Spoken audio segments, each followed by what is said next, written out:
Hey, Lord of the Rings fans, it's your favorite Lord of the Rings content creator, New Better Do Better. I am here with my co-host, the wonderful KaliCosplay, as always, and we are here for episode 5. Kali, introduce yourself. Hey everybody, welcome back. I am KaliCosplay. You can find me on TikTok, Kali__cosplay. Mostly though, the social that I like to point everyone to is our Discord group. Fantastic community. We're called That's What I'm Tolkien About. Yeah. You can find the link to that in our bios and our link trees. So if you find us on social media, follow the steps, follow the links, follow the lights, and you'll find Follow the yourself at our breadcrumbs. Discord. Yes, our Discord is popping. I just gotta say that. If you ain't on our Discord, then I don't know where you at. You know what I'm saying? But it's popping. Please follow us on our Discord, our YouTube channels, Voices of Arda YouTube channel. Awesome. You get to see all of our episodes. You get to see the video of our episodes. We are also on Spotify and Google Podcasts as well, and we'll be expanding as we go along. Kali, today we have a very, very special guest, and may I say, especially special to me. Is that a thing? Especially special to me because this is probably the second person in the Lord of the Rings community I got close to. First person was Don Marshall, and then along came WizardWayKris, our Hey, Tolkien elf boy. What's up, WizardWayKris? what is up? I am your resident elf boy over on TikTok. My name is Chris. My social media handle on everything is WizardWayKris, and that's Chris with a K. Yeah. Mm. Yeah, and I do primarily Tolkien Elvish content. So my specialty is Elvish, and especially the lore of the Lord of the Rings and the Silmarillion.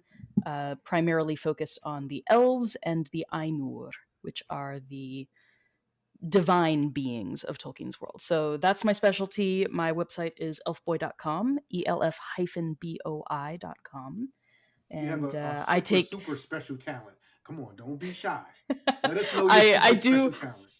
I do take custom commissions, so if you have a tattoo that you've always wanted but don't know how to do it in Elvish, that's what my website is there for. I'm also working on doing free Neo Sindarin lessons, video format lessons.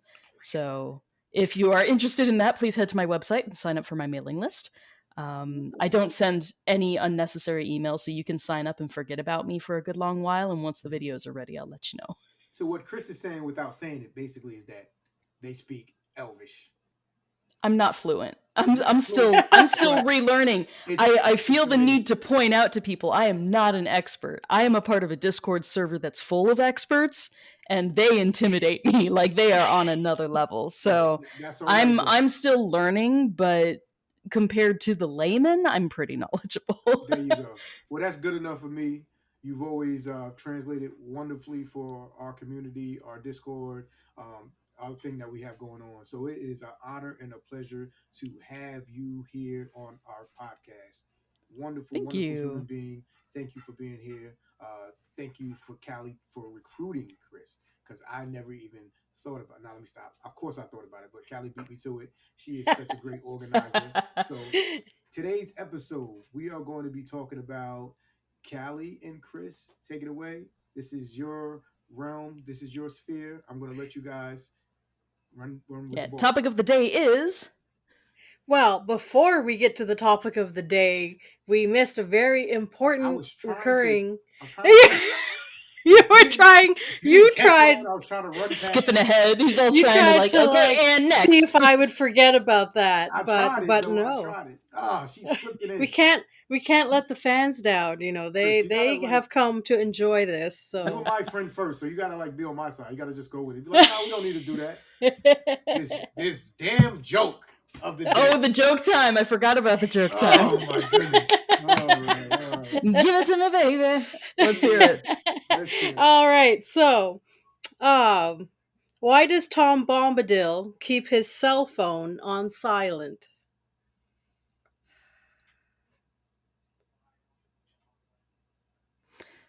Ooh, I don't know, but like my brain is trying to connect a blackberry with goldberry, and I don't think that has anything that's to an do with it. interesting. That was an interesting I wasn't direction. even going there. I'm like, I don't know, like goldberry's gonna get jealous of the blackberry. He's like his own That's personal super ringtone? cute. Because he's like a voice back ringtone, like Tom Bombadillo. I don't know. All right, so repeat the question, then give us the answer. So, why does Tom Bombadil keep his cell phone on silent? It is because he does not care for the ring. Oh, okay. It's true though. He doesn't. He does not. Terrible joke, but it's true. I like mine, but the ringtone, of course. With I do like yours. I'll have to. I get it. I'll have to. He's not amused. He's not about it. He's not about it. That was all right. That was okay. Wasn't the worst out. All right, Could have been worse. Could have been much worse. All right. So we tell that early on, so that hopefully over the course of the episode, people have time in their hearts to forgive me. And all right. So topic of today is we are going to talk about Tolkien and the 2S LGBTQIA plus community. I think that's where we stand now with all the letters of the alphabet mafia. I think, like, I'm part of it, and I don't even know what we've updated to. But I'm glad we're including. It's a big plus. Yeah. But I'm glad we're finally consciously including Two-Spirit folks, because absolutely, like, yeah, there's all sorts of stuff tied up with that, but Two-Spirit is its own thing, and hell yeah, Indigenous communities taking back that part of their culture. Yes, So, 100%. One cool thing about this episode is going to be we have people that are in that community, and then someone who isn't part of that community, who doesn't really know too much about that community. So I'm going to be learning along with anybody who's viewing, just like you guys are. So I'm right along there with you, but I'm so happy to be a part of this episode because we get to be inclusive. So we can't, as a people, want to be included in my own fashion as an African American. I can't say I want to be included and then not include people from the LGBTQ plus community and many other letters, the alphabet mafia, as you like to say, or the native community, or indigenous people community, or the short people community. Like, I'm a part of that as well. Whatever community is, yo, what's up? Be inclusive of everybody. Keep them in mind. So these conversations are healthy, and I'm so glad that I get to sit back and learn. So teach away, guys. Yeah, and also we encourage KnewBetta to please ask questions if you've got them. Someone in the audience probably has them too, yes, and there are no stupid questions. There are not. I'm asking questions. They might sound stupid, but it is what it is. No, that helps people learn. You never know, and you never get the answers if you don't ask them. So yeah, that's what we're here for. All right, Kali, let's get it going. Yeah. So the first thing, with our educational points here, our KnewBetta, we're gonna try to see if you can identify what all of the letters in the alphabet mafia stand for. So, you might as well, I know, putting them on the spot right at the beginning. And it's okay if trans, queer. So okay, so 2S we already said was. To what? I heard you, but I didn't hear what it. I really wasn't like. It's Two-Spirit. Two-Spirit, yeah. Which is specifically for indigenous communities prior to being colonized by white folks. Most of them already had a third gender within their societies that had their own healing or spiritual roles within. It varies between different tribes, but a lot of tribes had a third gender that was just part of the culture, and that was eradicated with colonization. So Two-Spirit is a reclaiming of that. There are individual terms in each culture, in each language, but Two-Spirit is like an umbrella term. Gotcha. All right, so 2S, L. What does the L stand for? lesbian. Yes, the dollar beans. The dollar Lesbian, beans. I love that. gay, bi, trans, queer, and then the I and A. I have no idea. Okay. What do you think the I would stand for?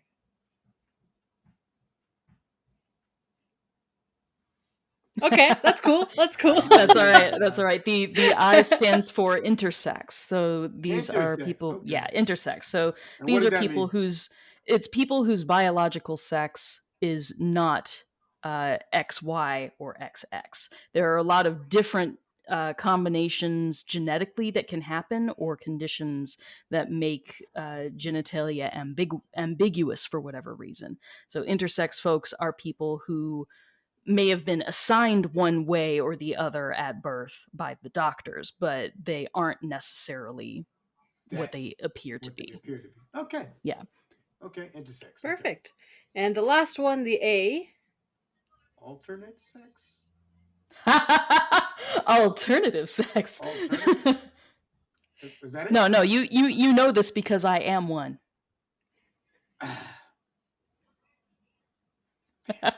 It's okay. We don't have to It's put no up all worries. this. You're just tripping me. You'll know it when you hear it. It's asexual. Asexual. Okay. All right. Yeah. Asexual. So my ace folks, where you at? Okay. So the theory there is that this is an entirely different spectrum of sexuality. One extreme being allosexual, which is people who are just normally attracted to and enjoy sexual contact, what have you. You have people who are hypersexual that are, at the far extreme of allosexual. And then at the other far extreme, you have full-on asexual people who have absolutely zero interest and zero motivation through sex. So that it has to do with desire, not necessarily the subject of that desire. Yes. So that is a completely different spectrum. So I identify as an egosexual, which is on the asexual spectrum, closer to the ace than the allo. Gotcha. Excellent. All right. So that was a good warm up for sure into our conversation today. So we've talked about how different audiences can receive and interpret the Tolkien works. Chris, would you like to share with us sort of your unique perspective, or as you identify openly as a queer person? First of all, what does that mean to you, to be queer? If people are looking for like the labels that I use for myself, I am a gender fluid trans boy. Boy spelt BOI. Yeah. So non-traditional boy. But I'm also, like I said, an egosexual. I'm pan, so I have the ability to be attracted to everybody. But the egosexual means like it's in theory everyone, in practice no one. But That is very confusing. yeah, and on top of all of that, I'm also polyamorous, and I was part of a polyamorous relationship for 12 years. So I'll go a little bit into my background and how that relates to Tolkien. The plot thickens. So anybody who follows me might already know sort of my past with Tolkien, but I was dragged to the movie theaters back in high school to see Fellowship of the Ring. Didn't want to go. It was just family outing. I was an angsty teen. And who wanted to spend time with the fam? Not I. So I went reluctantly and then was absolutely blown over by the movie. And I wanted to learn everything I possibly could. So I very quickly read The Hobbit and The Fellowship of the Ring. The other two books took me a lot longer. The shine wore off.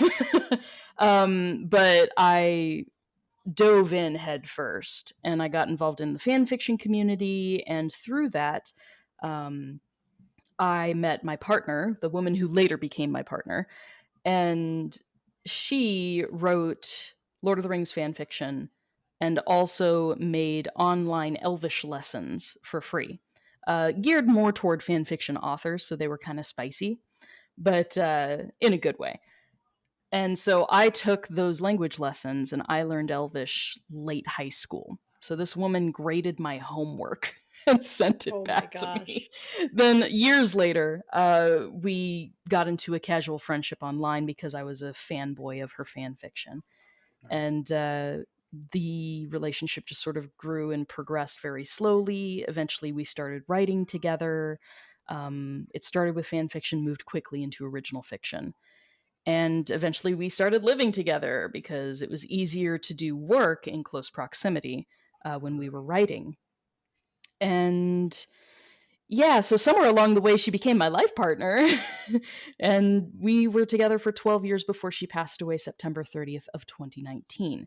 So this was right before the pandemic hit. Probably a good thing because she was very badly chronically ill, very immunocompromised. So she went on her own terms in her sleep. And part of the way that I grieved the loss was I made the decision to relearn Elvish in her honor because it had been a while. So I started my TikTok, did a little bit of Draco Malfoy cosplay before J.K. Rowling pissed me off, and after that, I focused a lot on relearning Elvish and taking people along with me. So my entire relationship, my queer relationship that took up the majority, the bulk of my adulthood, uh, all had its root in Tolkien's world and in the language and in the fandom. So it's very near and dear to me. It is my original fandom. But So I know me and Callie, can speak for each other when we say we're very sorry for your loss, but we are thanks. also very happy that you have had such an experience with the works and that relationship, and the two things that you love can intertwine and be a part of each other. So Oh yeah, I wouldn't trade it for anything. I'm so glad I got the time with her that I did, because just oh man, loved her so much. Miss her every day. Some days are better than others, and I don't make any effort to hide my grief when I'm on social media. So if you hey, see a video of me crying, like I'm trying to normalize it, hey, but also just nothing wrong it's with tied crying. up with my love. It's tied up with my love of the language. It's tied up with my love of just Tolkien's work in general and his world. And so like there's always going to be a bittersweet note for me from now on because of my partner. But it's totally worth it. It's totally worth it. I wouldn't trade it for the world. I love this fandom, and I love hopefully being a transformative force to push for inclusion in the fandom, because it can change lives. It certainly changed mine. All right, as it That's should. amazing. As it should. Yeah. That's amazing. Thank you for sharing that with us. Yeah. Now that you've got us all teary eyed. Yeah. I mean, I know Please, that please don't cry. You're gonna make me cry then. expressed my condolences before, but I don't think I could ever fully express to you how sorry I am that you've That's had a okay. loss, I but appreciate also it. how happy I am that you had the time that you did and that you were able to find your love for Tolkien through that, and that eventually brought you around to us. And now Yeah, the this three of community is us fantastic. and this community, and we push for all sorts of transformative change. And we know that Lord of the Rings means um, something very different to everybody, but that it means a lot. And the thing that's best about our community is that um, we love each other's love for Tolkien, right? It's Mm-hmm. not just for Tolkien himself, but like we encourage Yeah, even everyone even when showing we their passion. disagree, because I mean, me and New have had Very disagreements recently too. on certain points of lore. I only recently changed my mind about Owlay, so only recently, and that's That's right. because some You better change and it. hey, I'm not a huge fan, not a fan, Nah, but just somebody in my comments pointed out that Owlay could be read as autistic, and that completely changed my perception of him and how he interacts with other people around him, and why Myron, who then becomes Sauron, was one of his Maya, but then went bad. So like all of these things are fluid, and even though we have disagreements because we read things differently, having the diversity in the fandom allows us to chat about this stuff and think about it from a different point of view. Yeah, Um, that's one of the things that that separates us from people that call themselves purists and things yeah, like the that, purists. and the toxicity that's currently in the fandom.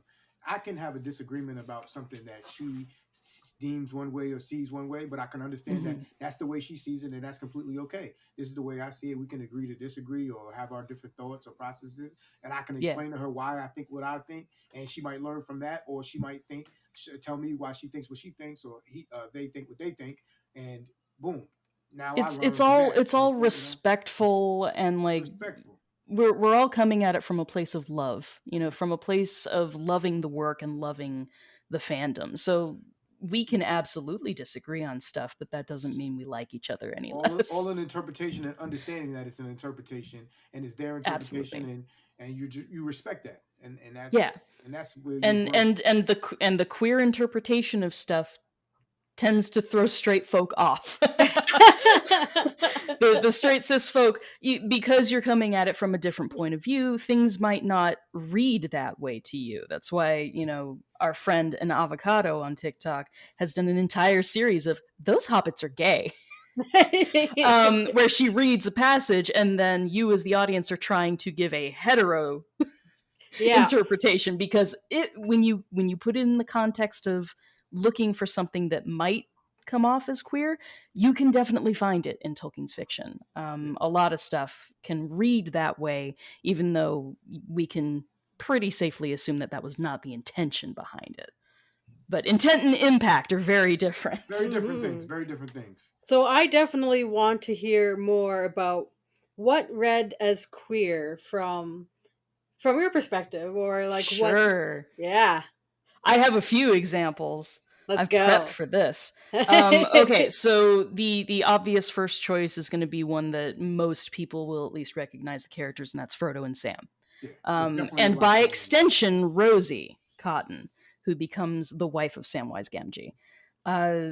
We've seen their connection on the screen between Sean Astin and Elijah Wood, but when you read the fiction, it's even more pronounced that there is a great love between these two hobbits. And whether you want to interpret that as a deep, abiding friendship, we do know that was an element that Tolkien put into it based on his struggles through World War I. The concept of brotherhood and deep friendship between two, we assume, cisgendered males. He was trying to normalize that because it was something that helped him get through those tough times. So including that within the book might not necessarily read as queer to everybody, but to people like me, it seemed a dead giveaway. They're very physical with each other. They openly state that they love each other. Sam loves Frodo. And there's just so much emotion put onto the page between the two of them. It's funny. It's funny that you say that, because like you saying that as a queer person, you can see it and you can say it, and then people that just are, I guess cis is the term, or would just would just say, well, I don't see that. But when they're making fun of them, then they see it. So it's weird. When they're making fun of them, they're like, yeah, that's gay.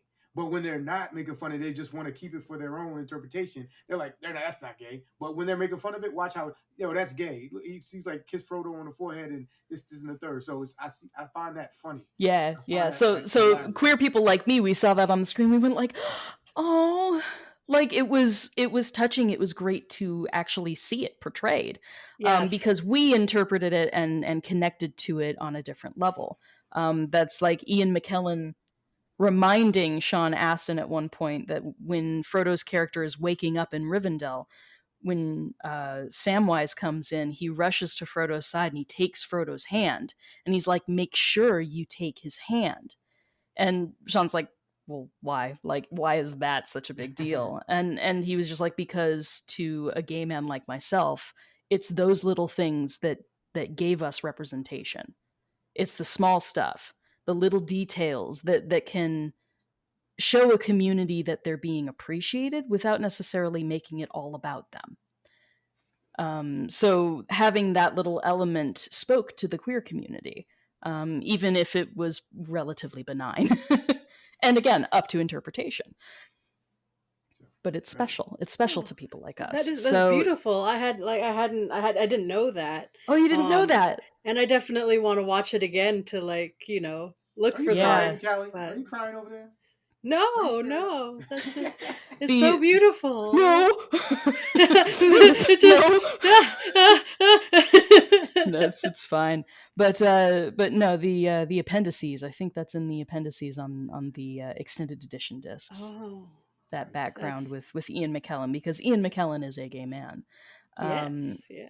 And there's always going to be pushback from people who don't like seeing that. Like, of course, Ian McKellen got a lot of flack for being cast as Gandalf. How dare they cast a gay actor as Gandalf? Oh no! I find people's frailty like weird. Like yeah, it's just kind of. Yo, we're gonna take it says a lot about them.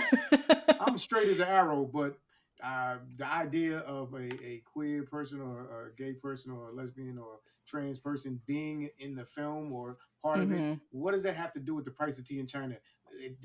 It's not harming anybody. It's not doing anything. I don't understand what people are so threatened by. Like, yeah, like, is he a good actor? Yeah, right. Like, now, let's ask the important question: did he do a good job? Absolutely, he did. Nobody can see anybody else as Gandalf now. And all of the riffing and raffing that was going on at that time when people were sending him messages and death threats and things, which he had spoke about, and it amounted to what? Nothing. Because you can't see. Yeah, 20 years later.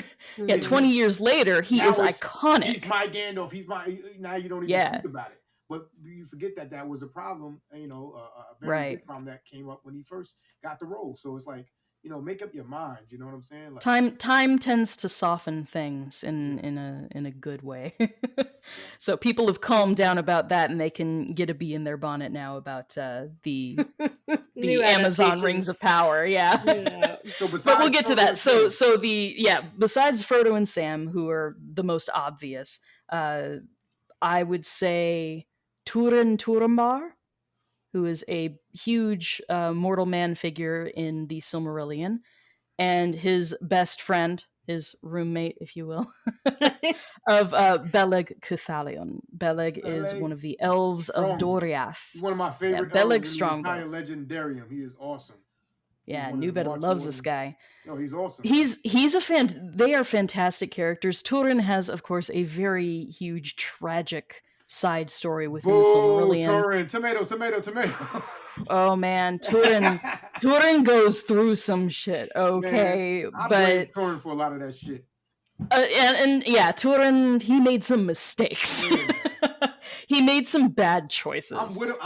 Certain things, I'm like, this guy is a jack. Turin's pretty stubborn, but he was raised in Doriath, befriended by Beleg when he was still young, and so Beleg watches him grow up, and they become besties. And when Turin gets in trouble and basically self-exiles himself out of Doriath, Beleg is the one who goes to him, and he's just like, everyone's okay if you want to come back. Like, you're good. Like, we miss you. I love you. Will you please come back? And he's like nah.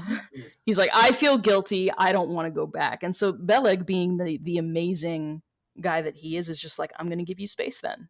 But here's where I'm going to be. I'm going to be in Dimbar. I'm going to be helping fight the forces of Morgoth. And when you're ready to find me, please find me. But their friendship is so beautiful, and spoiler alert, Turin accidentally ends up killing him. It's a long story, so if you have not read the Silmarillion, definitely read the Silmarillion. One of the saddest parts of it is so sad. It really is one of the saddest moments, in my opinion, within the Silm, because he didn't mean to do it, but it happens. Didn't mean to do it. No, I'll give and there are a lot of things at play that made it happen, but when it happens, Turin is like moaning myrtle, distraught, super distraught. Like, he goes into a fugue state, and the only reason he survives it is because another elf happens to be there, one of my favorite elves, named Gwyndor, who leads him to a place where he can rejuvenate, and then takes him back to his own realm of Nargothrond, which ends up being another problem later on. I think this is one of our disagreements. I'm not really keen on Gwyndor like that, but that's fine. But he has a special place in my heart. But Turin grieves like nothing else, and the shadow of that grief never leaves him. It's explicitly stated that like that is the darkest moment in his life, and it hangs over him for the rest of his life.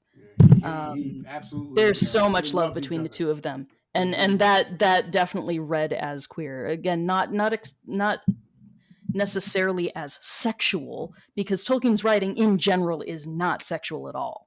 There's very little of that anywhere, but it's the reading between the lines kind of thing, and these two characters were super, super close, and so that read is very queer to me. And the third adaptations of the Iliad, the Patroclus and Achilles relationship, very much like that. Actually 100% gay in the actual story, but right.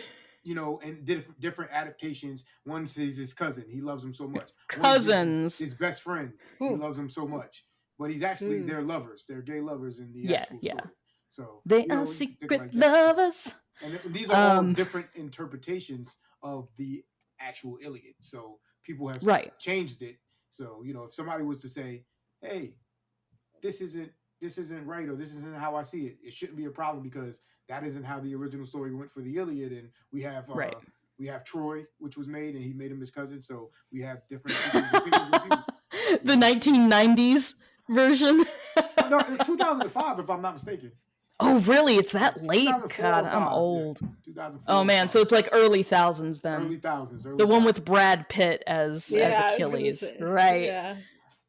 And Eric Bana as the other guy. That's who it is. Yes, but that was a great Orlando movie. Bloom is in there too. Orlando Bloom plays Paris. Yeah, he plays Paris. The first half of the movie, I feel like they after the Achilles Paris fight, the movie drops off drastically.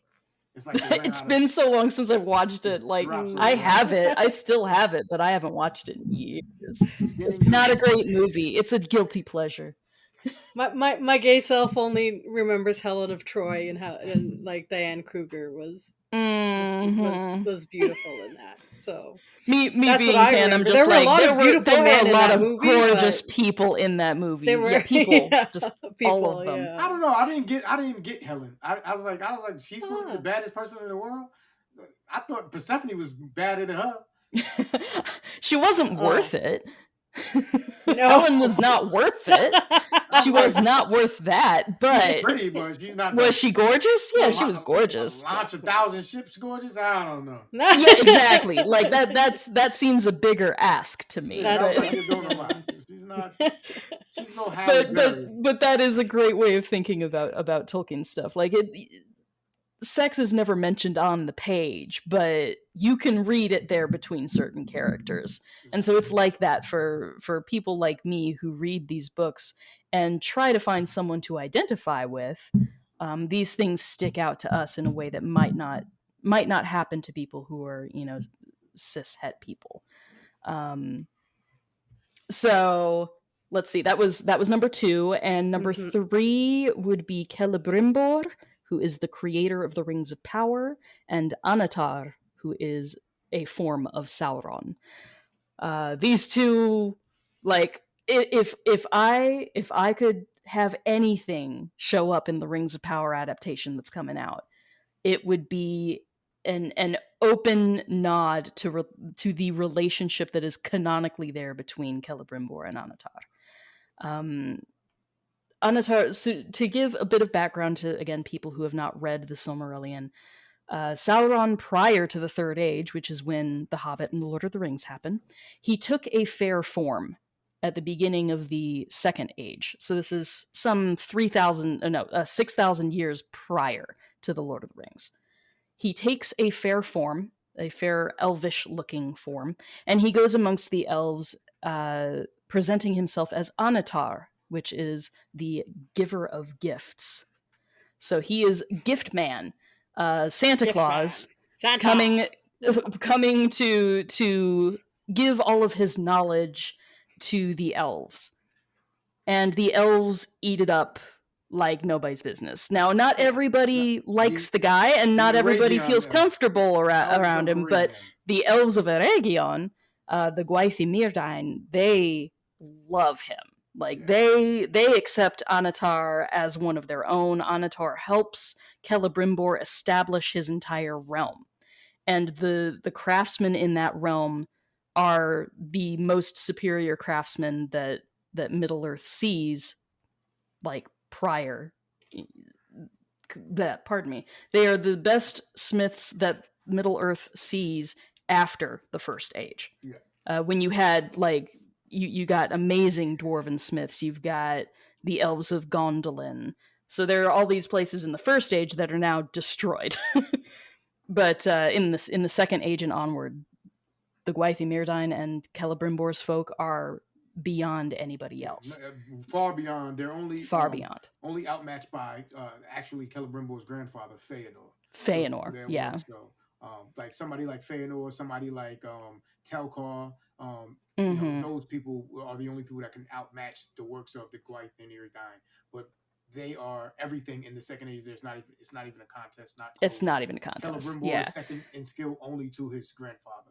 Feanor. Yeah. So Celebrimbor is the one who made the Elisar, which is the green stone. It's the elf stone, and in the movie adaptation by Peter Jackson, we see it as the Evenstar pendant.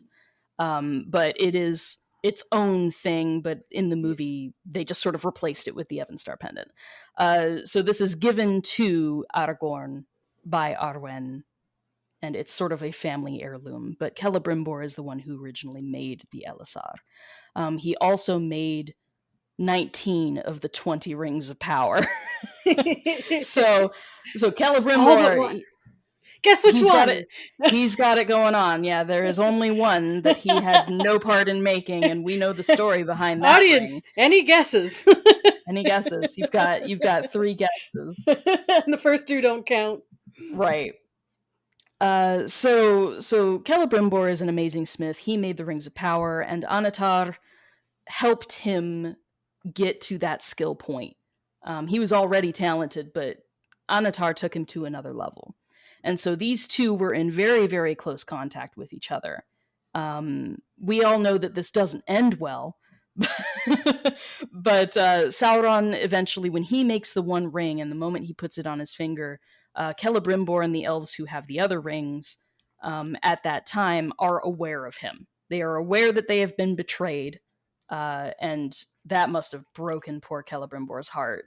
Like, the person that he has spent, gosh, how long is it at that point? Several hundred years. Hundreds of years. Hundreds of years, being super close to Anatar, and now he knows this is Sauron and I've been betrayed. So Sauron declares war, and he demands the 3 elven rings from Celebrimbor because Celebrimbor is smart and sends those away in secret. So Sauron's hands never touched them, which is important.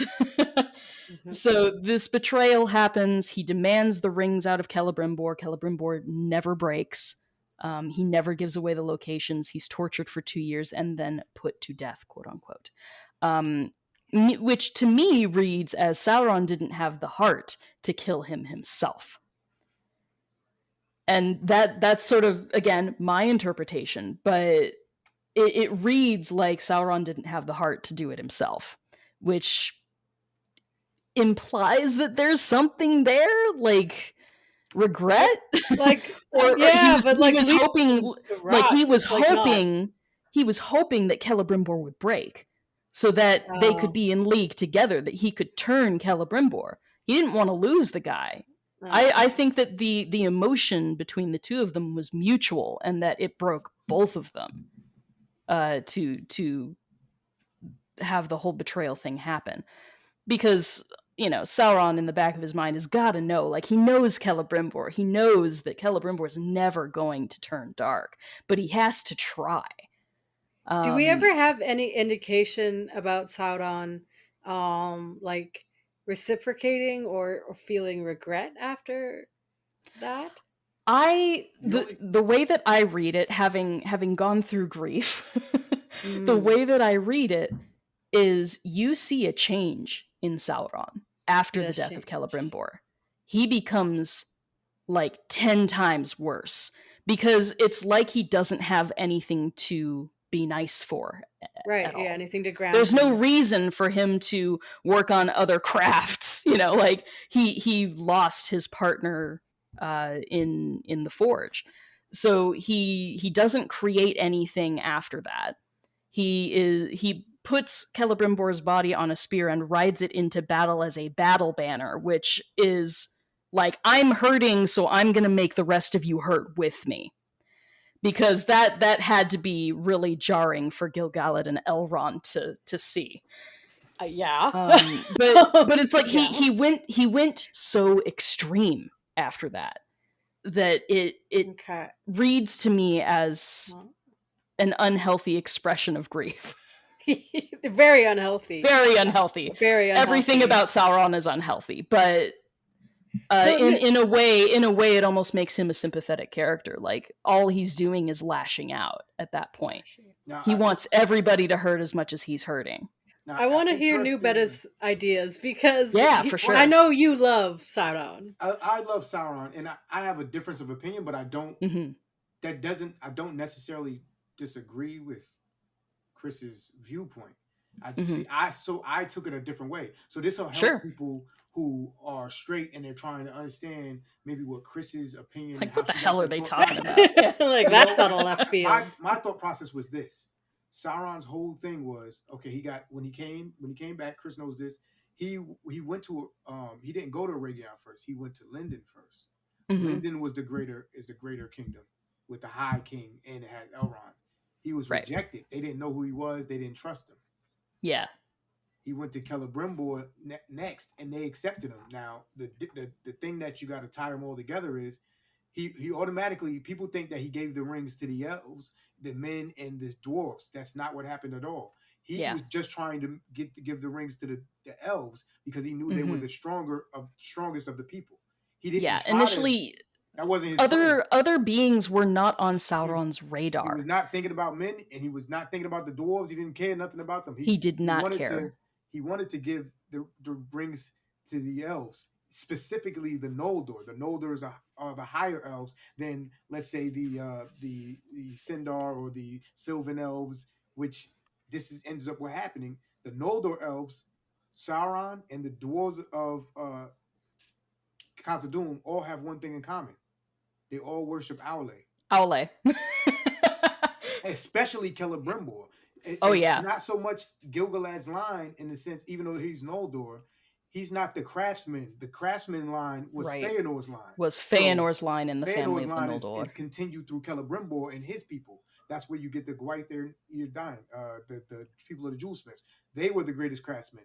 Sauron is literally probably the greatest student of Aule, if not one of them. And then the dwarves are made by Aule to literally mirror Aule and be like Aule, be selfish and do things like him. In the Noldor, Sauron thought that he would find the most sympathy and the most acceptance. And that was illustrated by the way that Celebrimbor accepted him and welcomed him. Because Celebrimbor, whether you read him as power hungry or whether you read him as just a craftsman who wants to learn, either way, he wanted the knowledge that Anatar could provide. And so using that to his advantage made perfect sense to Sauron. So he wanted to give all of the rings to these elves that he thought he would be able to corrupt. My interpretation is of why it turned so bad so fast. Well, it wasn't fast, but after he couldn't get the rings, was that he had been doing this for hundreds of years. His plan was to avoid war. His plan is give these rings. When I put my ring on, I control them. There is no war. I won. Yeah. But he does it. Celebrimbor actually betrayed him first by going behind his back, in the sense of finding out he got betrayed. Of course, Sauron betrayed him first, but he found out. Oh wow, Celebrimbor. They kind of found out at the same time. Celebrimbor made these rings. You know what I mean? Because the rings are connected. Celebrimbor's action and decision on this to not help Sauron and not turn dark was immediate. He immediately hid the 3 rings, knowing Sauron hadn't touched them, that they couldn't be influenced as much by the one. He never told Sauron about them. Yeah, Sauron made the one ring. Then when they put them on, because the rings are all connected because of the way they were crafted, they were all aware of each other. They were aware of Sauron. So this is him. This is Gorthauer. This is, oh my God, we got to take these rings off. So now his plan is foiled. Hundreds of years of planning foiled. Now you literally have these powerful things in the hands of the people you're trying to trick. Like, they know you're you. What are you going to do? So he's like, man, I'm going. The concept of displacement he went to is war unfamiliar immediately. He's like, I don't have time to even play around with them. He can't let them join Gilgalad and them people. Right. Remember, he attacks Aragon before Gilgalad and them arrive. He immediately tries to wipe it out, because when they join forces is when he ends up on the back foot. But he literally destroys Aragon. The elves are being crushed. He captures Celebrimbor. He gets all the 16 other rings. He gets them back. He gets them back. Now, remember, he still has the ability to shapeshift. And then he's like, you know what? Let me go redistribute these to people, because everybody else in Middle-earth isn't privy to what's going on. Isn't privy about the rings. This is all between the elves and Sauron. So, when he goes to Harad and he goes to the Easterlings and he goes wherever, he goes to the dwarves, he takes advantage of probably contacts that he had made, but had no interest in upkeeping. But he would go amongst these other peoples and shapeshift and give these rings out, because now he's thinking, okay, the elves didn't work out. So if I unite everybody else against the elves, then maybe I can still win. Now, keep in mind, he wasn't aware that the dwarven rings wouldn't work. Now, the only dwarves that would possibly even have a chance of knowing about the rings are the dwarves of Khazad-dûm. That's only one ring. The other 6 rings are going to other dwarven kingdoms. So I'm sure he disguised himself in a way to where he made that happen, to where he's like, oh yeah, Celebrimbor probably wants you to have this, or he sure. And it's easy enough to get all the other ones to fall under. The dwarves are very power hungry in the sense of they want to increase their wealth. They want to, that's in their nature already, and then the rings increase that. And men are just easy to fall to the sway of being held. So him doing that to me, that's my interpretation. Oh, this failed. I got to go to war now and make this happen. And you thought it was much more methodical and less emotional.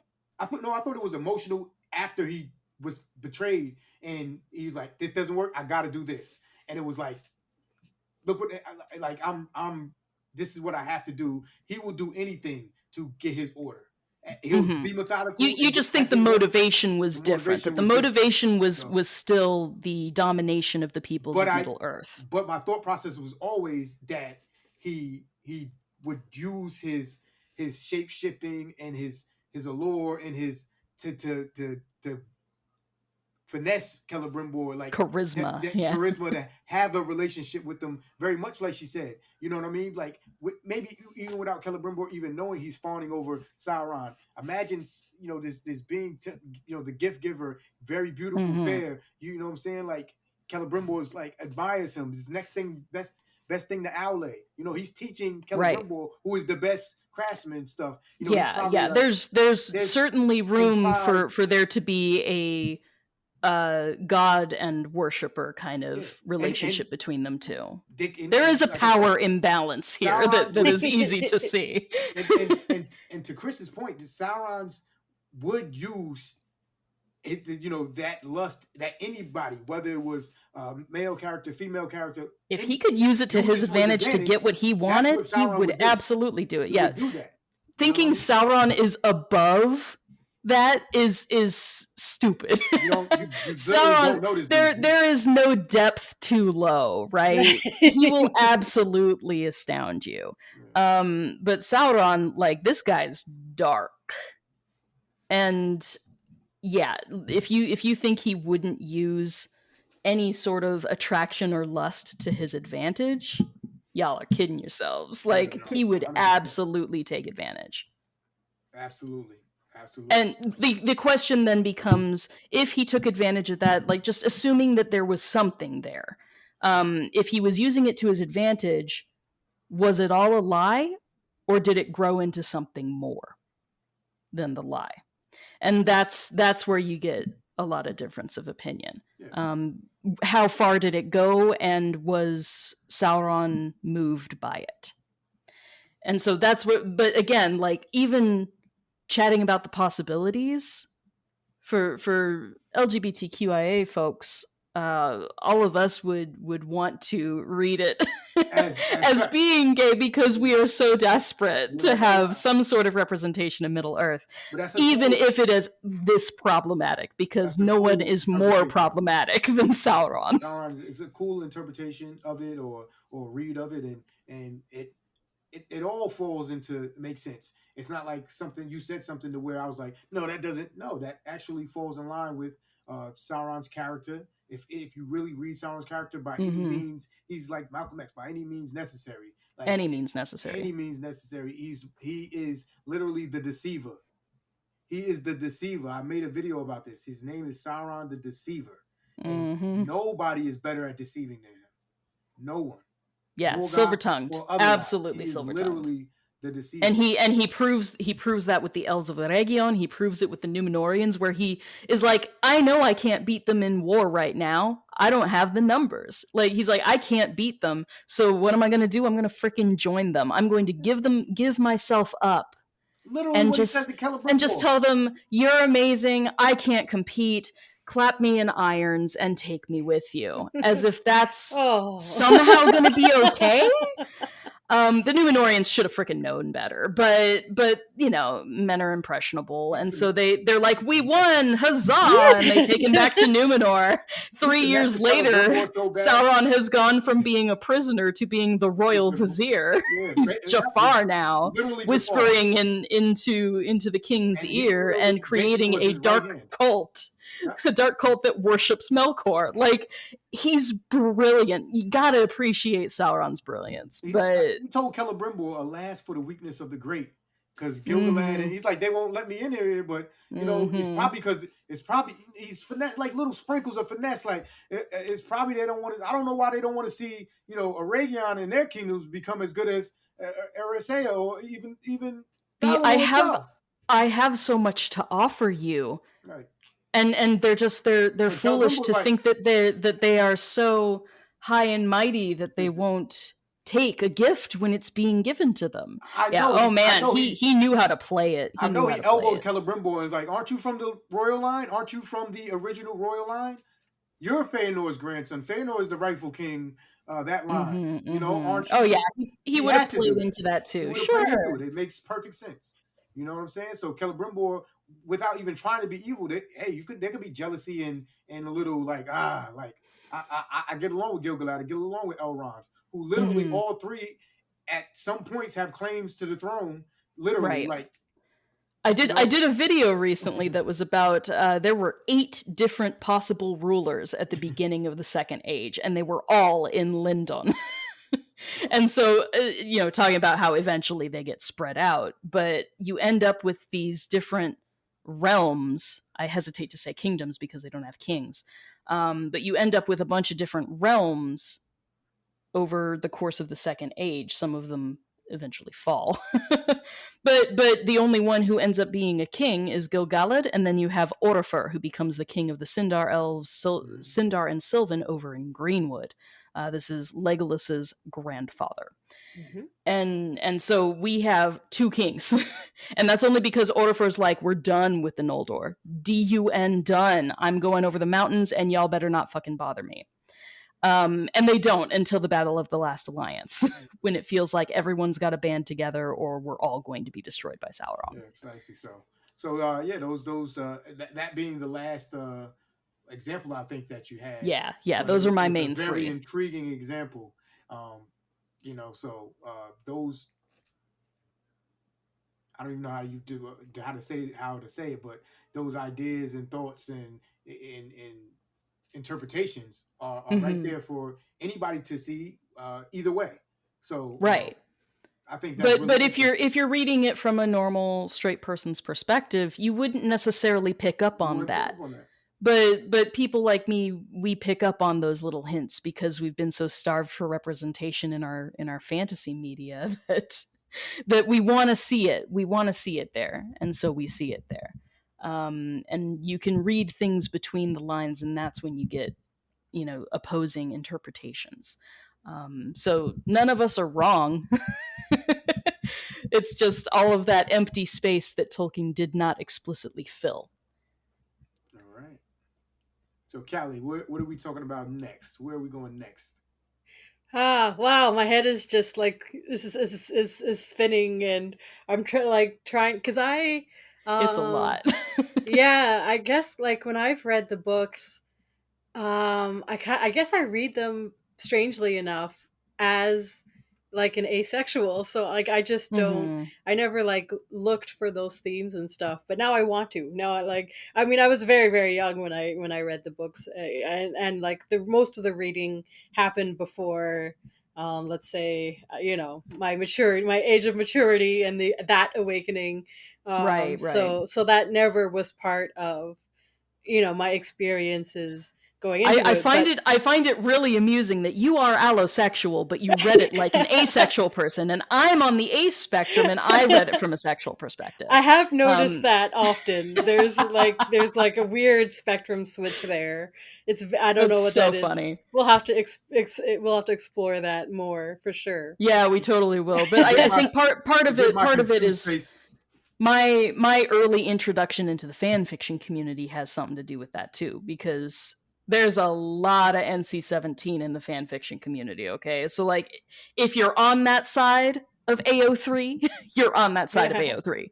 If you're not, then you're not. But it depends on what you read in your hobby time. Yeah, so I'm probably gonna get back into those books and like yeah, no, It's a I just different think world. it's super cool. Yeah. Um so I guess to phase it into sort of the next topic is so we talked about the lore and maybe what's canon or isn't, and then I always like to try to swing that around, pivot a little bit into real world applications. So when Tolkien was writing um the Lord of the Rings and all of his works, he was writing in a time, I believe anyway, when homosexuality was illegal. Yes. Right? Because the Sexual Offenses especially Act, especially in Great Britain at that time. yeah, Yeah. that because that act didn't pass till 1967, which is not that long ago. Yeah. So if anyone wants a couple names, I Pardon know for 1 second. Oscar I'll be right Wilde. back. Keep Sure. talking, guys. Yeah, sure. Oscar Wilde is one of, honestly, in my opinion, literary treasures of Great Britain. Absolutely. I love Oscar Wilde is a classic. He did plays, he did novels. He wrote A Picture of Dorian Gray, which could be read as a very gay book.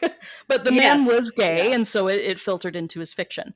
Yeah. He was betrayed by his lover and turned in for gross indecency, he was Gross convicted of. indecency. Yeah. And he was convicted and forced to do hard labor, and it was just a very, very bad time. But it was a very public case at the time. Public case. And so this was happening right around the turn of the century. Mm-hmm. And so this is when Tolkien is growing up. Now, I don't know if he was in Britain at the time, because I know he was in South Africa for a period. I don't know Tolkien's history super well. Okay. But he grew up in a time where it was absolutely punishable.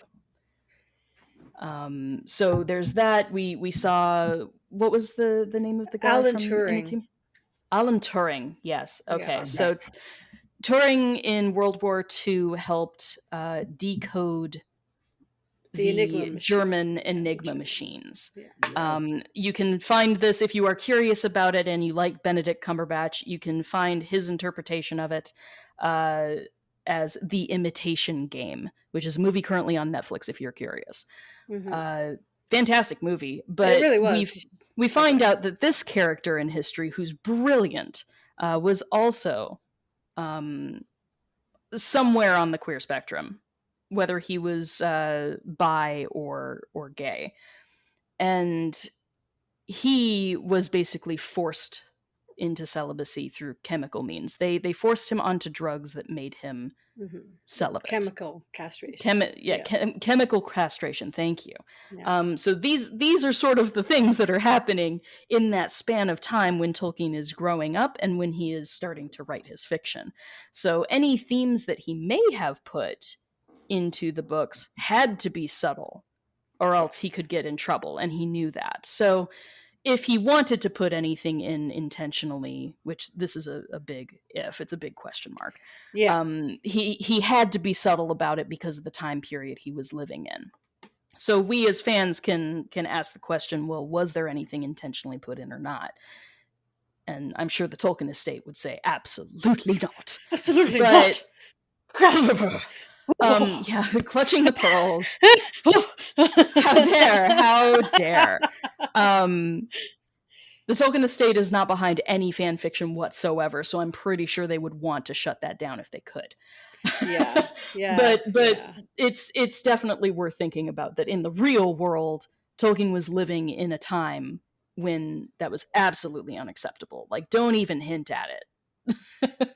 So if he were writing in a modern day era, would things have turned out differently? Is just an interesting thing to think about.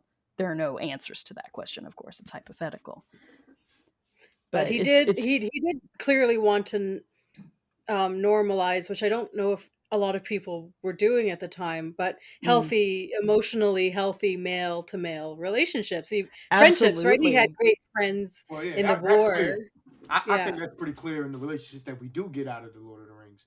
They're literally super healthy. Like in the time when I grew up, they definitely would be like questioned. You know, they would definitely be like, you guys are kind of sitting too close together, or you're touching it. You know how that went, you know, back in the 90s and stuff when I was growing up. If someone took your hand in a sick bed, you guys, what the recoiling. So it's all based on societal expectations, and so now we start talking about masculinity and toxic masculinity. Tolkien's depiction of masculinity is incredibly healthy in the Lord of the Rings. You look at a character like Aragorn, and I mean, he has some aspects of his character that might be considered, and this again is just a societal perspective, might be considered more feminine. He is a healer, you know, and a negotiator. He doesn't like outright war, but he will do it if he has to in order to protect the people that he loves and protect his legacy. So he very much exudes both masculine and feminine traits, and we see that in Éowyn as well, that Éowyn is unabashedly female, but she wants to have the valor that is the societal norm for men. And so we see these characters sort of glorified in that they are balanced. They are balanced and they don't subscribe to a specific gender norm. Which I think is great. And it's really good, especially in our day and age, to look at that and be like, wow, I could learn a lot from these different characters and creating my own healthy relationships with my friends, be they male or female. Yeah, so I think like the whole Éowyn stew thing, like that her cooking is really bad. That's like a major joke line through the movies, not in the books. It's not in the movies. And I know that it's kind of funny, but it also kind of irked me as a person who I would say has a lot of masculine and feminine traits, and I don't particularly think either set of those are better or worse than the other. But like to me, the movies is like, oh well, if she's going to be a fighter, clearly she can't also be a cook. They felt the need to push a narrative there. To insert, because okay, well, we're showing her wanting to fight, so we've got to show her doing something traditionally female, even if she sucks at it. So it's like we're gonna put her cooking. And we're gonna make it bad. A lot of the writers were female. A lot of the writers were female. That's fair. That is fair. Philippa and Fran. Yeah, I think they did that to accent her love for Aragorn and that she wanted to do anything for him. Yeah, I think that was the primary. I think that was the primary intent. The funny part about it that she sucked at cooking. I think that was just the funny part of it, to make you laugh. Because somebody would have been cooking these meals and distributing them, and so you might as well use that as an opportunity to show some more interaction between Éowyn and she was fawning over him. She was pawning and fawning over him. Oh yeah, she was simping hard. Simping hard. Super simping. Like, yo, here, like, yo, you know what I mean? She clearly was a strong She doesn't just give him the stew. She's like, I know it's not much, but it's edible. And she knows she's not great at it, but she takes that opportunity to give it to him, and then she stays there because she wants the reaction. And they have that moment where they're just staring at each other, and then Aragorn's like, oh god, really? I have to? Okay, I guess I have to. And he tastes it and struggles and tries to and maybe she reassure, it's good. It's good.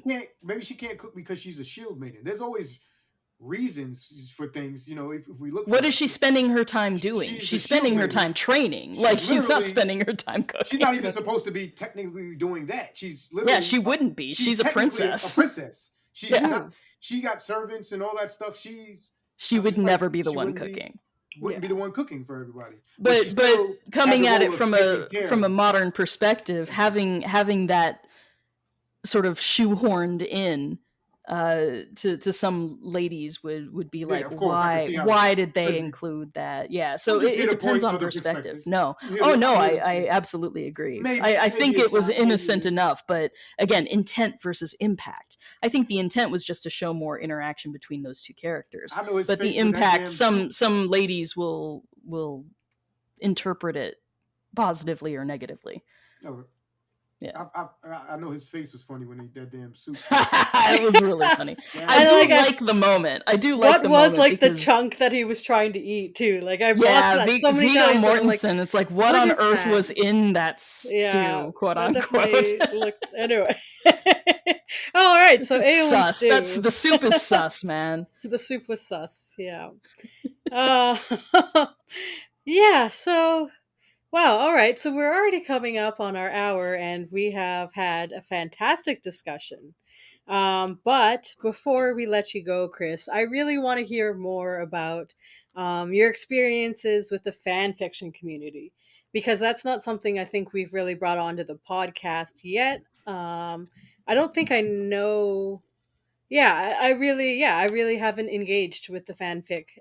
Fan fiction is its own beast, man. Yeah. So, okay, the first thing to note about specifically the Lord of the Rings fanfiction community is that we are dealing with a text that is very male character heavy. We don't have a lot of canonical female characters within just the Lord of the Rings and the Hobbit. Now, if you go back in the Silmarillion, there are a lot more that you could choose from, because the elven ladies, while they aren't highlighted necessarily, they are definitely present in the Silmarillion. Yes. Versus in Lord of the Rings, we've got... I disagree. I think they're highlighted like tremendously. I think that they outshine in the Silmarillion. They outshine clearly. It's spoken of very highly. They may not be like the warriors on the battlefield in that sense. I think that they are given a lot of character development, but they aren't given too much time on the page because most of the stories surround the guys, which is fine. Like there's nothing wrong with that. Is Beren and Luthien. I know you're gonna harp on me about Beren and Luthien. I'm trying to keep it fair and fun. No, that's totally fair. That's totally fair. In the Silmarillion is Beren and Luthien. The long story is and KnewBetta is a big fan of Beren and Luthien's story. I'm not as big of a fan, but I have my own reasons and interpretations of that. Literally, Luthien is a badass, though. That whole thing is her. Like Beren starts off very strong, but ends up being just nothing compared to Luthien. Oh, absolutely. So yeah, she definitely plays the primary role in that sub-story. Absolutely. I can agree to that. Literally, but going to the Lord of the Rings, it's pretty male dominated. Definitely. So we have Éowyn, we have Arwen, who's barely there. Barely there until like the second or third book. And we have Rosie Cotton, and we have Galadriel, and that's about it. So apart from those four characters, you're left with a lot of male characters to choose from. So by its very nature, a lot of fan fiction is going to be romantically inclined, and so you end up with a very strong gay fiction community. Because there are so many male characters that you can potentially pair with each other if you are a shipper. You're not being inclusive. You're leaving out Shelob. She's a female. Oh God! Oh, Shelob. I mean, And there is fic. If you Are if you we can think it assuming up, there gender is fic. there, or Shelob is a No, female. Shelob is female. She is a it's female female? spirit. She identifies as a she. Very Oh, important. Very important character. So let's just get that right. No, that's fair. That's fair. I'll take that. Corrected. I stand corrected. I do what I can, you know. Oh man. And trust me, there is fan fiction of her. And I'm not Yeah, even I found talking that. Shadow of Mordor sexy Shelob. I'm talking just I Shelob. found that. Yep. Yeah, I stumbled across that the other night, and There will if you think it's bonkers, it will be 10 times more bonkers if you look it up. So fan fiction, like I said, do it in incognito mode, folks. it is its own beast. Yeah, don't let the algorithms start incorporating that, because you will go deep in that rabbit hole and you may not like what you see. We won't even talk about the Omegaverse. But you end up with primarily a bunch of male characters, or at least male assigned characters, and with that you end up with a lot of gay fan fiction. So when I first got into fan fiction, it was because of Lord of the Rings. It was my first fandom that I actually looked up fiction, and I would spend hours and hours reading fanfic, because it allowed me to explore aspects of the characters that were not explicitly in the books. And every author is going to have a different interpretation. You end up seeing trends of different tropes, things that are popular. One of which found its way into The Hobbit, and that is Thranduil being a terrible father. Peter Jackson definitely took that and ran with it. But that is a popular fan fiction trope, but it's never stated in The Hobbit or anywhere in the Legendarium that Thranduil's a jerk to his kids. They took his relationship with the dwarves and extended it upon Legolas, which is weird. You know, which to me is strange. It's very strange, especially considering how absolutely cherished children are by the elves. They had them be very abrasive to the dwarves. And it wasn't fair how they just translated it to Legolas in the movie. Yeah. Like I understand Thranduil being jaded and being, connected to a realm that is falling. But I don't believe he would have taken it out on his kid. So that is a fan fiction trope that influenced the writing of the theatrical Hobbit. So there are things like that you find. Boo, theatrical Hobbit. Tomato. Boo. I'm not a fan either. I can enjoy the Hobbit films for what they are, which is entertaining. Mm-hmm. Anybody who likes them is okay. I'm just messing around. But I don't like them. But you have I don't the right like to like them. They're too far gone for me. If you like them, that's up to you. That's great. That's more power to you. I'm just joking, but I'm glad somebody likes them, because somebody needs to continue liking these things so that we get more adaptations in the future. Exactly. If we show no support whatsoever, then no one's ever going to touch the franchise again. So there has to be a balance. But hold on. Can we just repeat that? Can we repeat that for our audience? I think that is a very important point, especially with the Rings of Power coming out. That if you want adaptations in the future, you have to support adaptations in the present. Yeah. Like nobody likes this. You can be vocal, but give it interaction. Give it a chance. Give it a chance. Like nothing's out yet, so definitely give it a chance. Wait until you see it, but also take time to appreciate the effort and the thought that was put into it, because there are a lot of people behind the scenes that are really giving it their all. So at least appreciate the cinematography when something's really pretty. Appreciate the writing if one scene is amazing. And the dialogue just hits different. So even if the show as a whole does not impress you and you don't care for it, still engage with it online. Even if it's negative engagement, it's still engagement. This is I'm sure you can find things that you did like, things you can talk about, things you can relate with. Hey, I didn't like that they did this, but that's okay. I didn't like they did a lot of stuff. I could have watched the first Hobbit and been like, you know what? I hate this. I'm not watching the rest of them, but I watched the rest of them. Now I have my opinion, and I say, hey, listen, that wasn't for me. I like what they did here. I like that one of the very few things that I do like that they did was they fixed the wolf issue, the warg issue. The wargs look like wolves as opposed to hyenas. I hated that in the Lord of the Rings, and then they look like wolves. Now, other things, they definitely went more hyena in the Lord of the Rings. And I was like, this is weird. They're clearly wolves, but whatever. And then in the Hobbit, they fixed that. I appreciated that. Then there was things that just were irredeemable. The freaking goblins, irredeemable. Smaug seeing Bilbo was the straw that broke the camel's back. Bilbo taking the ring off, absolutely. Him seeing the dwarves, which didn't happen. All of that extra stuff. There was a lot of padding put into those movies, and when you add a lot of padding to make, a small novella into 3 full-length feature films, you end up with a lot of stuff that is basically just fan fiction. So that's fine, but there's good fan fiction and bad fan fiction. And I feel they did, subjectively speaking, I don't feel they did a great job with the fan fiction.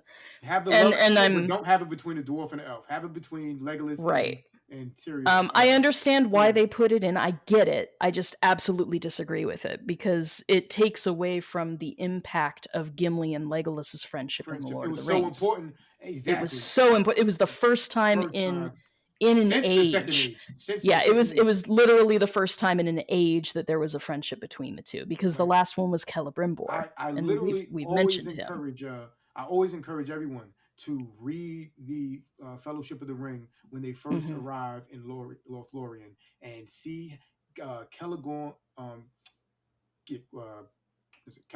reaction. Right, Celeborn's reaction. His reaction to finding out Gandalf fell in Moria. He immediately lashes out at Gimli, and Galadriel has to check him. And then you see healing from that point on between the elves, the Gimli and Legolas. But Galadriel has a moment where she defends Gimli, and Gimli is immediately... I don't want to use the term enamored with her, but he gives her respect. He's enamored with her. Immediately respect, and then also being smitten a bit. On their way to Galadon, literally they wanted to blindfold Gimli. It was like the tension. Yeah. Like you can see the animosity between the elves and the dwarves. And absolutely no way his father's people were having relationships with that wouldn't have made no sense. Yeah, so the shoehorned romance love triangle thing that they put into The Hobbit was really terrible. Really, really terrible and inexcusable in my opinion, but not just because it was poorly written and poorly executed. And shoehorned in the reshoots, because originally they hadn't shot any of that romantic stuff between, what was it, Kili and Tauriel. They hadn't filmed any of it because Evangeline Lilly, who played Tauriel, she put it in her contract basically. She's like, I'll play the character, but do not put me in a love triangle. And guess what happened? They put her in a love triangle in the secondary shooting.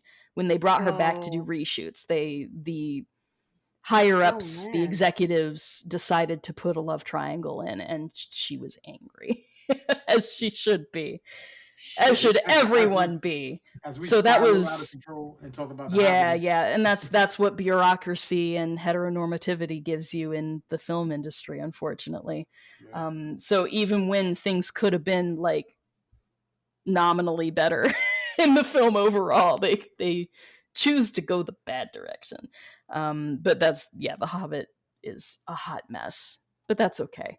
It can be a hot mess, and we can rail on it all we want, but we still want to encourage new interpretations, because that brings something new to the table. It brings the opportunity for inclusion. Like we're seeing actors of color being cast in a bunch of roles in the new one, and hell yes, please, give me more of that. Potential, and I know people on the internet are getting angry over potential queerness being introduced, and I'm like, girl, you noticed that the elves are super androgynous in Peter Jackson's interpretation, right? You noticed, didn't you? Because people are getting all angry that the elves don't have long hair necessarily, and I'm like, well, that's kind of gay. Just want to point that out. It doesn't necessarily have to be, but it kind of read that way, and that's one of the reasons I loved it so much. Because me being genderqueer, the elves I instantly connected with, because that was in my head my ideal before I could understand that that was my ideal, that androgyny was gorgeous to me.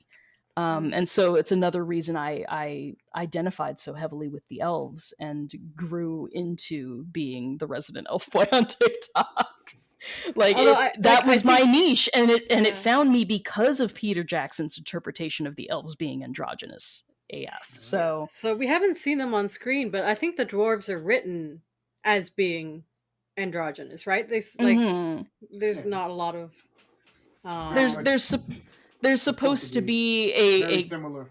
Yeah, very very like an appearance between male and female, and that doesn't mean the women are fugly. Like it means that we are seeing a joining, much like with the elves, but just more toward the masculine part of the spectrum, and there should be nothing wrong with that.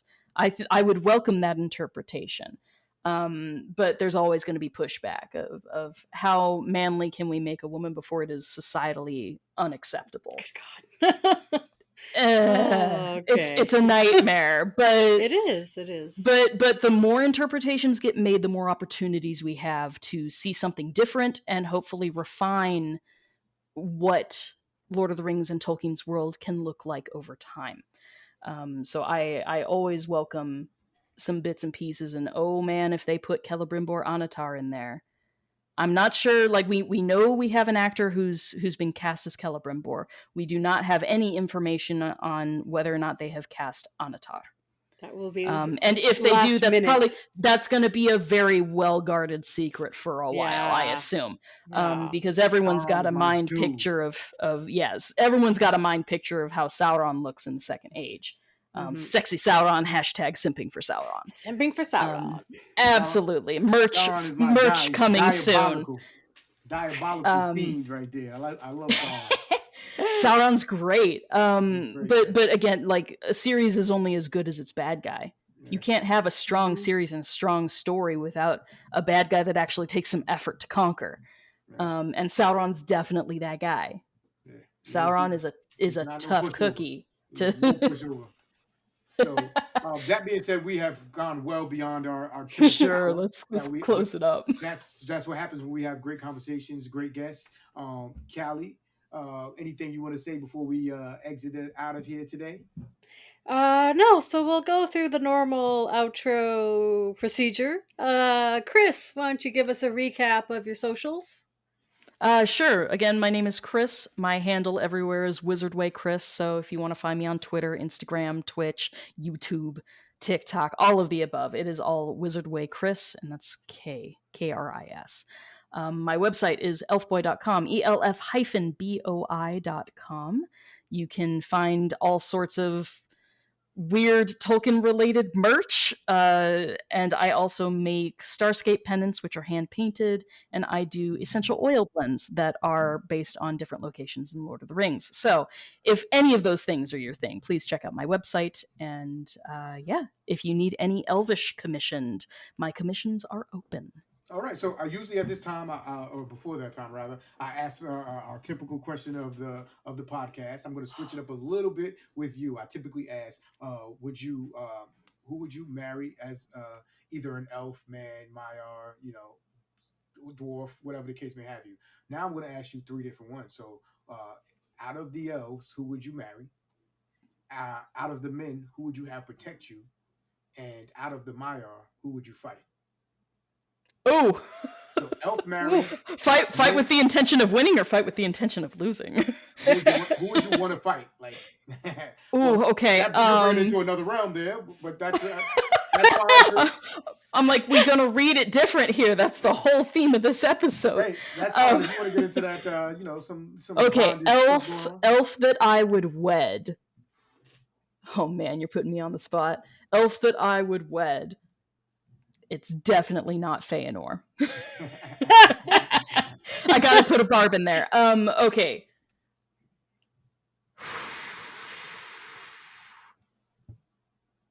Dairon the Dark. Okay. All right. He's a bit of a, For people I just want you to know unfamiliar, you're married. Dire on the Dark is the greatest bard that ever lived. He was also in love with Luthien. He's a snitch. Problematic. He's a snitch. He's a snitch. But He's in my head, there's a lot of depth there. And if I snitch. I gotta 3 times. I gotta get some music in my life, and he's the best of the best. The other choice of a bard would be Maglor, and he's far more problematic. Far more problematic. All right, second, who would you have protect you from the realm of men, men or women or? Elros. All right, Elros, the first king of Numenor. The first king of Numenor, Elrond's twin brother. He chooses to be counted amongst the mortals, so technically he is a man. He is a man. All right, now, out of all the Maya, who would you fight? Who would you want to punch dead in their mouth? Who would I want to punch in their mouth? Yeah. Okay, well, I changed my mind about Aule. I can't be mad at Aule anymore. A week ago, it would have been Aule. But my mind has been changed because fandom is amazing. That's awesome. Because people open your eyes in comment sections sometimes, and it was awesome. So hell yeah, it's not Aule. Who would I want to fight? Someone that I'm angry at. I mean, like, if I wouldn't get in trouble for it, I'd smack the shit out of Manwë. Manwë don't do enough, man. Get off your ass, Manwë. I'll definitely punch Manwë in the mouth too. Manwë is and I don't like just this is religious trauma. I don't like that Manwë has to be the mouthpiece of the one god to any of the divine beings. There should not be a you must converse with the Almighty through one priest kind of vibe. You gotta take that up with Eru though. Eru did that. Yeah, exactly. But if Manwë is the only one to be able to talk to him, I'm gonna smack him and make him talk. All right. So Manwë, I guess, but on the flip side, if I was just play fighting, I would love to get in a fight with Ermo, who is Lorien. The god of dreams, because can you imagine how weird that fight would be? Like all sorts of weird illusions, and you would end up getting jumped, man. That family rolls thick, man. So then we would have. Oh yeah. Like I would lose, but it would be a fascinating fight. Nienna would jump in. She would be crying while she kicked you. Sympathetic. She'd be like, "No, brother, stop!" Just make the floor all slippery, and then it's a hazard. And I would just be like, "Girl, don't make him stop." What? All right, that is our cue. Usually, me and Callie would answer the questions, but we have answered those 3 questions. We have, so yeah. We're gonna let you shine right there. It has been an honor and a pleasure, WizardWayKris. Thank you so much for all your knowledge, for all your opinions, your viewpoints, your everything. Just teaching me, because I'm new to learning about the different communities, but thank you for just being so open and sharing yourself. Thank you to Callie, as always, for being a wonderful host and orchestrating this whole thing. She is the mastermind behind Voices of Arda. She gets the heavy lifting done. I just have a big mouth. So she keeps us organized. Thank you both for having me. No Thank you. Yeah, this was a very entertaining discussion. I really enjoyed this very much. I live to serve. Yeah, there's a lot of sneaky stuff going on over here. Callie, our self-care tip before we get out of here. The final thing we're gonna say. Let us hear it. Yeah, Chris, we always end with a little self-care tip, just to make it positive and maybe again to redeem myself from the beginning joke. Redeemable. So this week's self-care tip, the weather is getting warmer. It's maybe more inviting. I mean, at least for us here in the Northern Hemisphere. And it's maybe more inviting to get outside and go for walks. There's a Japanese practice called Shinrin-yoku, or forest bathing, which literally just means walking in an area with trees and deeply inhaling the air.